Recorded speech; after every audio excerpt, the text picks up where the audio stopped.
সারা বছর কোরআন পড়া, রমজানে কোরআন পড়া বাড়িয়ে দেওয়া। রমজান মাসে আপনারা তারাবির পরে রাতে একটু কোরআন পড়তে পারেন, সাহরির সময় একটু কোরআন পড়তে পারেন। সহিহ বুখারীর বর্ণনা 5011 নম্বর হাদিস। এই হাদিসের মধ্যে আছে, কানা রাজুলুন ইয়াকরাউ সূরাতাল কাহফি, এক সাহাবী সূরা কাহফ তেলাওয়াত করতেছিলেন রাতের বেলা। ওয়া ইলা জানিবিহি হিসানুন মারবুতুন বিশাতানাইন, তার পাশে তার ঘোড়াটা বাঁধা। তিনি সূরা কাহফ তেলাওয়াত করতেছেন। ফাজআলা ফারাসুহু ইয়ানফির, তেলাওয়াতের সময় দেখে ওনার ঘোড়া লাফায়। সুবহানাল্লাহ, ঘোড়া লাফায়। তো তেলাওয়াত বন্ধ করলেন, ব্যাপারটা বুঝতে চাইলেন, দেখে তাকাশাতহু সাহাবা, আকাশের একখণ্ড মেঘ আইসা তার বাসার উপরে উপস্থিত। ঘোড়ার লাফানো যত বাড়ে, তেলাওয়াত যত বাড়ে, ঘোড়ার লাফানো তত বাড়ে। উনি তেলাওয়াত বন্ধ করে দিলেন, মেঘখণ্ডটা চলে গেল। সকালবেলা রাসূলুল্লাহ সাল্লাল্লাহু আলাইহি সাল্লামের কাছে এসে গত রাতের ঘটনাটি শোনাইলেন। فقال رسول الله صلى الله عليه وسلم تلك السكينة تنزلت بالقرآن। রাসূলুল্লাহ সাল্লাল্লাহু আলাইহি সাল্লাম বললেন, এটা হলো প্রশান্তি, সাকিনা তানাজ্জালাত বিল কোরআন। তোমার কোরআনের তেলাওয়াত, এই তেলাওয়াতের কারণে সাকিনা প্রশান্তি আসমান থেকে তোমার ঘরের উপর চলে আসছে। আমরা তেলাওয়াত করলে সাকিনা আসে, প্রশান্তি আসে, তো এটা আমরা অনেক সময় দেখি না, কিন্তু এই সাহাবীকে আল্লাহ তাআলা দেখায় দিচ্ছে। এই জন্য রমজান মাস কোরআন নাজিলের মাস। আজকে থেকে কোরআন পড়ার অভ্যাস করেন, আল্লাহ তৌফিক দান করেন। রাসূলুল্লাহ সাল্লাল্লাহু আলাইহি সাল্লাম বলেছেন স্পষ্ট হুকুম, ইকরাউল কোরআন, তোমরা কোরআন পড়ো। আল্লাহ নবীজিকে বলেছেন ইকরা, আপনি পড়েন। নবীজি আমাদেরকে বলেছেন ইকরাউ, তোমরা পড়ো। এই জন্য আমরা রমজান মাস কোরআন নাজিলের মাস। যারা বয়স্ক আছেন, যারা কম বয়সী, যারা বিভিন্ন পেশায় নিয়োজিত আছেন, মাদ্রাসায় পড়েন না যারা, তারাও নিয়ত করে ফেলেন বিশুদ্ধভাবে এই কোরআনে কারিমের তেলাওয়াতটা অন্তত শিখে নেওয়ার চেষ্টা করবেন। অন্তত কিছু সূরা বিশুদ্ধভাবে শিখে নেওয়ার চেষ্টা করা, আল্লাহ তৌফিক দান করেন। রাসূলুল্লাহ সাল্লাল্লাহু আলাইহি সাল্লামের একজন সাহাবী নাম উসাইদ ইবনে হুযাইর। ভাই আওয়াজ বাড়াবেন না, আওয়াজ বাড়ালে কিন্তু আমি মাইক দূরে নিব। আওয়াজ বাড়াবেন না, আওয়াজ বাড়াবেন না, আওয়াজ বাড়াবেন মাইক দূরে যাবে, একদম ওখানে চলে যাবে, আওয়াজ বাড়াবেন না। রাসূলুল্লাহ সাল্লাল্লাহু আলাইহি সাল্লামের সাহাবী উসাইদ ইবনে হুযাইর রাদিয়াল্লাহু তাআলা, বুঝছেন তো? আওয়াজ বাড়াবেন না, এটা হলো বাংলাটা বলছি। হ্যাঁ, আওয়াজ বাড়াবেন না। হ্যাঁ, রাসূলুল্লাহ সাল্লাল্লাহু আলাইহি সাল্লামের একজন সাহাবী উসাইদ ইবনে হুযাইর রাদিয়াল্লাহু তাআলা, সহিহ মুসলিমের বর্ণনা। তিনি একদিন রাতের বেলা কোরআন তেলাওয়াত করতেছে, তার পাশে তার সন্তান, নাম হলো ইয়াহইয়া, সন্তান ইয়াহইয়া ঘুমাইতেছে, তিনি কোরআন তেলাওয়াত করতেছে। আকাশের একখণ্ড মেঘ আসছে, আগেরটা ছিল বুখারীর বর্ণনা, এটা মুসলিমের। আকাশের মেঘটার যেটা আসছে, ফিহা আমসালুস সুরুজ, তাকায় দেখে এই মেঘখণ্ডের ভিতরে এরকম ছোট্ট ছোট্ট বাতি, লাইট দেখা যায়, মেঘের ভিতর বাতি। তো উনি যত তেলাওয়াত করে ওনার ঘোড়াটা লাফায়, তেলাওয়াত বন্ধ করে দিলেন এই আশঙ্কায় যে না জানি ঘোড়া লাফাইতে লাফাইতে তার সন্তান ইয়াহইয়ার উপরে পড়ে যায়, সন্তান মারা যেতে পারে, পদপিষ্ট হয়ে ইনজুর হয়ে যাওয়ার সম্ভাবনা। তেলাওয়াত বন্ধ করে দিলেন।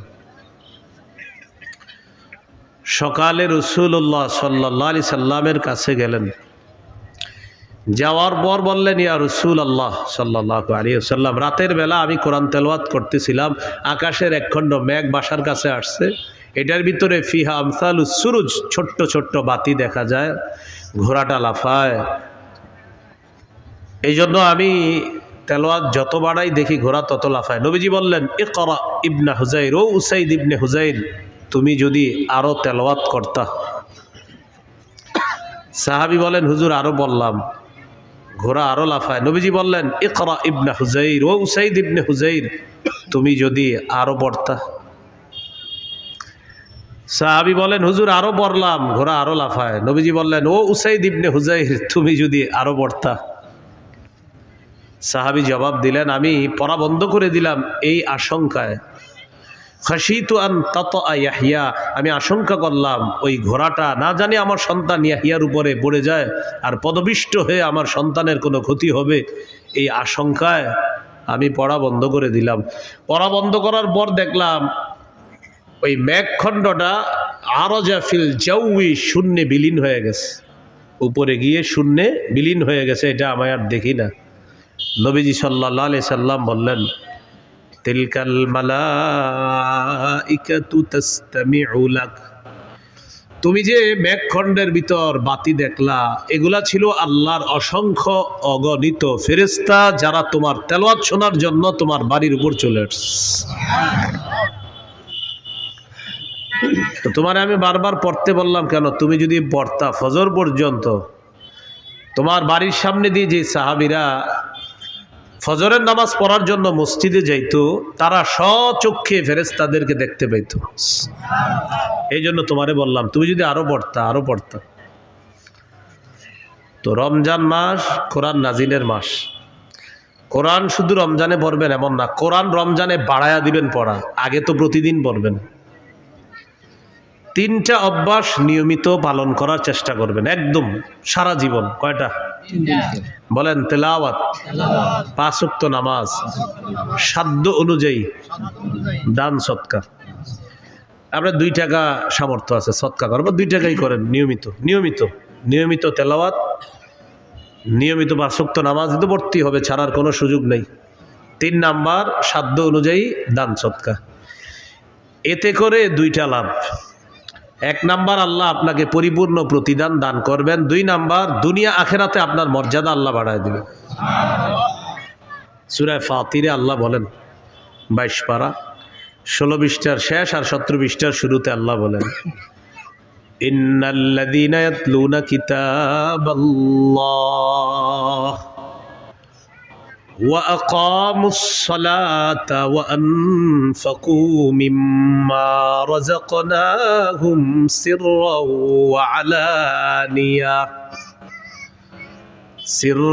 ওয়া আলানিয়াতান ইয়ারজুনা তিজারাতান লান তাবুর।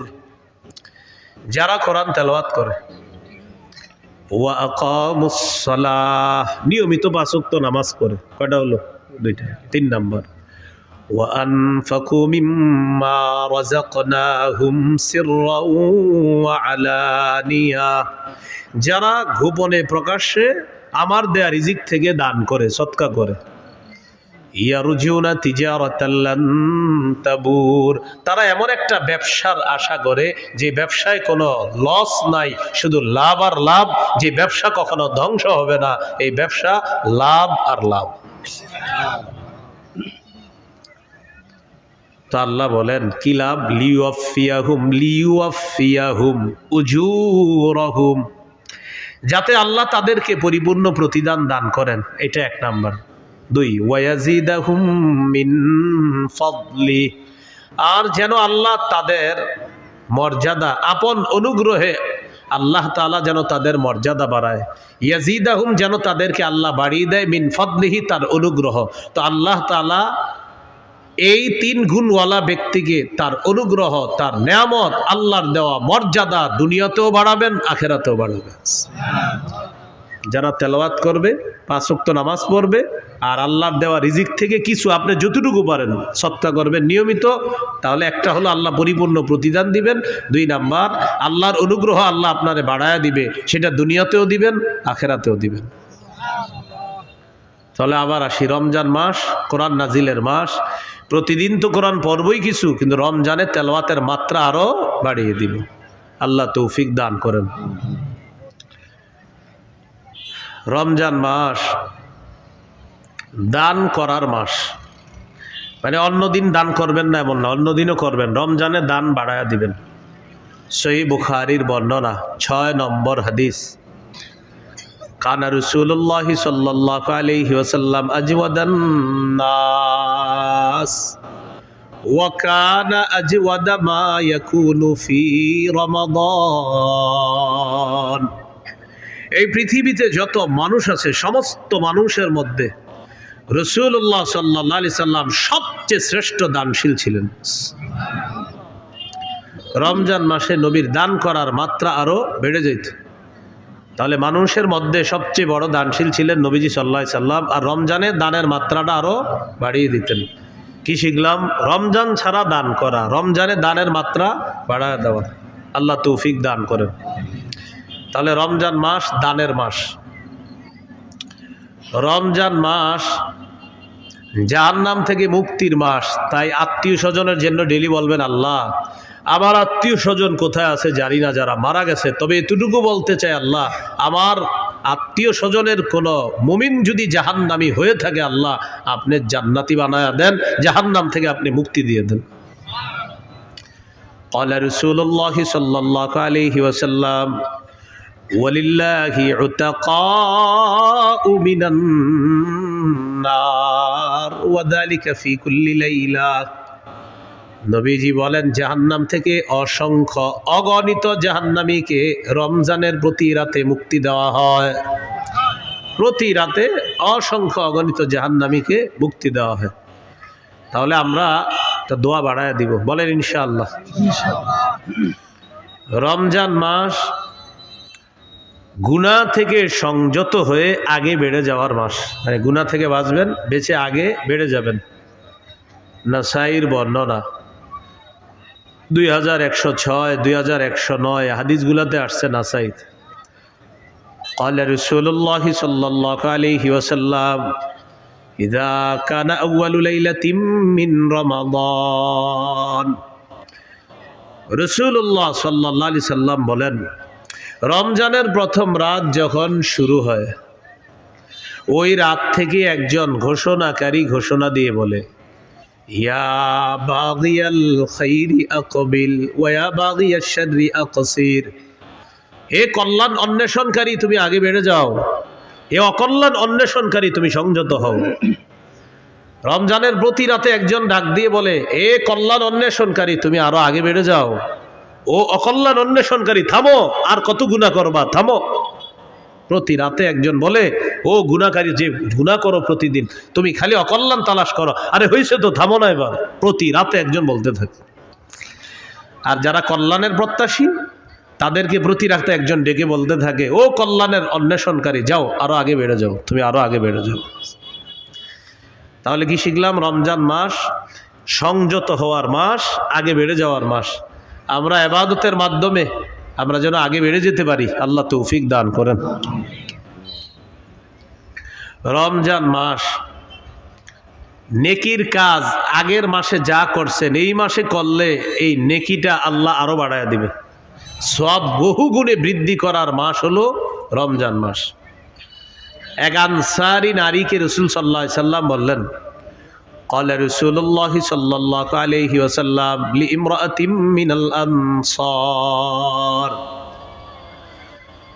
নবীজি এক আনসারী নারীকে বললেন, ইতামিরি, রমজান মাসে তুমি উমরা করো।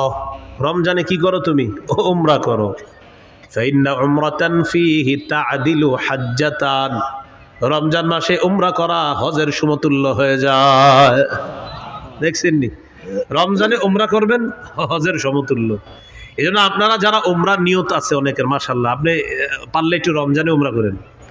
ফাইন্না উমরাতান ফীহি, রমজানে উমরা করা তা'দিলু হাজ্জাতান, হজের সমতুল্য হয়ে যায়। আল্লাহ যাদেরকে সামর্থ্য দান করছে, একবার রমজানে একটু গিয়ে দেখেন কি অবস্থা হয় সেখানে। আল্লাহ তৌফিক দান করেন। তাহলে রমজান মাস সওয়াব বহুগুণে বৃদ্ধির মাস। এই মাস হলো কি মাস? রমজান মাস। রমজান মাস শয়তানকে শিকলে আবদ্ধ করার মাস।